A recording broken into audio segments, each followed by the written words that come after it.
তোরা লাগাই লাগাই খেল। এ ভাই এ তুই একটু কম প্যাক প্যাক করিস। আরে ব্রাজিল ফাজিল ভিক্ষা করে মতিজি সামনে দিয়ে সুন্দর ভাবে যাচ্ছে লাথি মার শুন এ ভাই লাথি তো আসতে মারিছি আমি লে সেই আসতে মারা লাথি এ পায়ে কি কম জোরে লাথি মারিছে না কদিনই এই মার সুস্থ স্বাভাবিক খেলে যাবি না আজকে ওইটারে ধর মাটির বাইরে ফেলে দে এই শালা মার ও সুন্দর করে ধরেছে ফেলা শালা এ কাহা নাকি রেসলিং খেলা আছে না কাহা আরে হ্যাঁ তুমি জানো না ওইটারে ধর গাদর ঠান্ডার ফেলা পিছনের টেবিলে 2টা দই আর বিরিয়ানি দিও। জি স্যার। এ মনিরা তোমরা সাঁতার কেটে খেলো।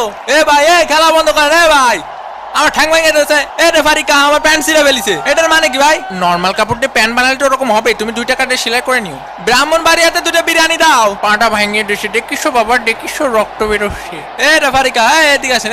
ব্রাজিলের ফাজিল গুলো কি সব খেলা পাইছে না? ওই যে ওরে যে লাথি মারে যে রক্ত বেরোচ্ছে। এখন ওরে ব্যান্ডেজ কিনে দেবে কেটা? ওরে মারে ওরে শেষ আমার জীবন যৌবন সব শেষ। ওরে মাথায় দেখতে পাচ্ছি না রে ভাই, মাথায় দেখতে পাচ্ছি না। কি রে মেসি ভাইয়ের আবার কি হলো? উদয় নাটক করতেছে না আমার মতো। তোমরা 2টা ঠিক আছে রেসলিং খেলবা কোনো অসুবিধা নেই, কিন্তু টিভির